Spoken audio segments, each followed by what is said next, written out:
CPS రద్దు కోసం ఉపాధ్యాయ సంఘాల అన్ని ఏకం కావాల్సిన సమయం ఆసన్నమైందని ఉపాధ్యాయ సంఘ నేతలు సుంకరిక్షం గౌడ్ ఉపేందర్ పిలుపునిచ్చారు.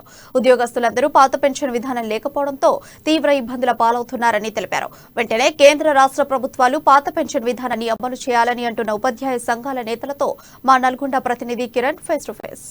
సిపిఎస్ విధానాన్ని రద్దు చేయాలని కోరుతూ టీఎస్ సిపిఎస్ యు ఆధ్వర్యంలో ఈ రోజు నల్గొండ జిల్లా శాఖ ఆధ్వర్యంలో నల్గొండలో భారీ ర్యాలీ నిర్వహించారు. ఈ యొక్క ర్యాలీకి వివిధ ఉపాధ్యాయ సంఘాల నేతలు కూడా వచ్చి సంఘీభావం తెలిపారు. మనతో మాట్లాడడానికి ఉపాధ్యాయ సంఘాల నేతలు ఉన్నారు. చెప్పండి, ఈ యొక్క సిపిఎస్ విధానం గత కొన్ని సంవత్సరాలకెళ్ళి కూడా పోరాడుతున్నారు కదా, ప్రభుత్వం నుంచి ఎటువంటి స్పందన వస్తుంది అనుకుంటున్నారు ఎలక్షన్ ముందు? ఈ సిపిఎస్ రద్దు అంశం మీద నల్గొండ జిల్లాలో మొట్టమొదటి 10 సంవత్సరాల నుంచి కూడా విపరీతమైన పోరాటాలు చేస్తున్నారు. చివరికి ఆ పోరాటాల ఫలితం ఏమైతుందంటే ఇది కేంద్ర ప్రభుత్వం అనే రాష్ట్ర ప్రభుత్వం అంటుంది, రాష్ట్ర ప్రభుత్వం అని కేంద్ర ప్రభుత్వం అంటుంది. ఈ ఇద్దరి మధ్యన నిజంగా సిపిఎస్ ఉద్యోగుల భర్తలు చనిపోయిన వాళ్ళు ఈ రోజు భార్యలు వచ్చి వాళ్ళు కన్నీరు పెడుతుంటే ఒక్కొక్కరు హృదయం తరిస్తుంది. నిజంగా అది ఎట్టి పరిస్థితుల అది మీరా మేమానే కాదు, తప్పనిసరిగా ఒక సిపిఎస్ మిత్రుడికి న్యాయం జరిగేలాగా ఇది కేంద్ర ప్రభుత్వం రాష్ట్ర ప్రభుత్వం తీర్మానం చేసి ఈ తీర్మానం లెటర్ని కేంద్ర ప్రభుత్వం పంపితే తప్పనిసరిగా అది రద్దు చేస్తుందని నేను భావిస్తున్నా.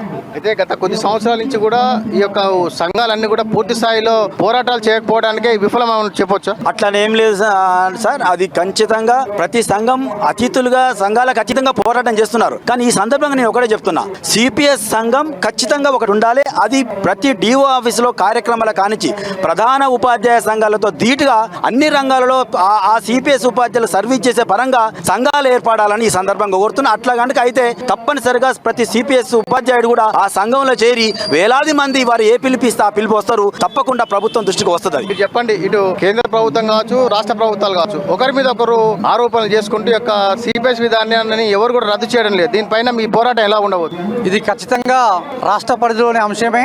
జీవో 28 ఇచ్చింది తెలంగాణ రాష్ట్ర ప్రభుత్వమే.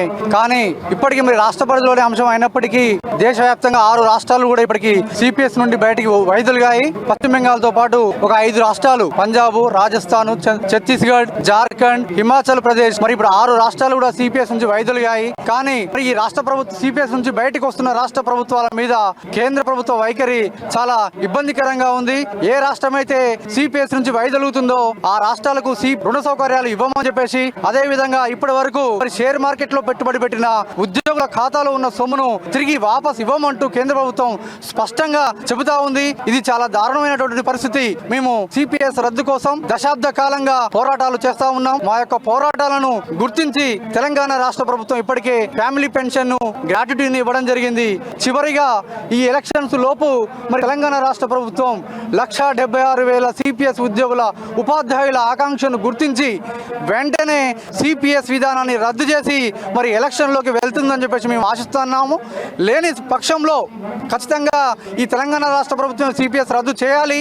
ఒకవేళ అలా చేయని పక్షంలో మేము ఓట్ ఫర్ ఓపీఎస్ అనే నినాదంతో ముందుకెళ్తామని తెలియజేస్తా ఉన్నాం. Thank you. సిపిఎస్ అంతానికి సిపిఎస్ సంఘం చేస్తున్నటువంటి పోరాటానికి ప్రభుత్వ ఉపాధ్యాయ సంఘం పక్షాన మేము పూర్తి మద్దతు ప్రకటిస్తున్నాం.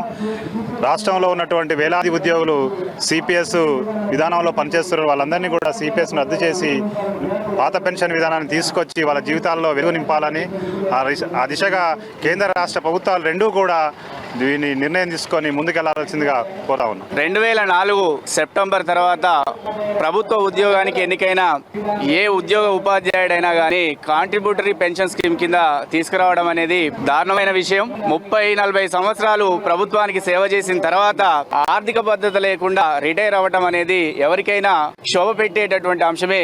ఇప్పటి వరకు ఎంతో మంది టీపీఎస్ ఉద్యోగులు మరణిస్తే వారి కుటుంబ సభ్యులు ఆర్థికమైనటువంటి భరోసా లేకుండా ఎన్నో రకాలైనటువంటి ఇబ్బందులు పడుతున్నారు. వీరందరినీ దృష్టిలో పెట్టుకొని కేంద్రమైన రాష్ట్రమైన ఎవరి పరిధిలో ఉంటే వారు ఈ విధానాన్ని వెంటనే రద్దు చేసి ఉద్యోగ ఉపాధ్యాయులకు తగిన ఆర్థిక భద్రతను ఏర్పాటు చేయవలసిందిగా ఈ సందర్భంగా ప్రభుత్వాలకు విజ్ఞప్తి చేస్తున్నాను. ఇక్కడ ఉపాధ్యాయ సంఘ నేతలు అందరూ కూడా ఒకటే చెప్తున్నారు, సిపిఎస్ విధానాన్ని రద్దు చేసేందుకు కూడా మా పోరాటం ఉంటుందని. ఒక సిపిఎస్ విధానాన్ని రద్దు చేసే వరకు అన్ని ఉపాధ్యాయ సంఘాలు కలిసి కూడా ఇటు రాష్ట్ర ప్రభుత్వం ఇటు కేంద్ర ప్రభుత్వాలపై పోరాడి రానున్న ఎన్నికల నేపథ్యంలో ప్రభుత్వాలపై ఒత్తిడి తీసుకొచ్చి సిపిఎస్ విధానాన్ని రద్దు చేసే వరకు కూడా మా ఉధృతం కొనసాగుతుందంటున్నారు. కెమెరామెన్ శంకర్ తో కిరణ్, ఉమ్మడి నల్గొండ జిల్లా, అమ్మా న్యూస్.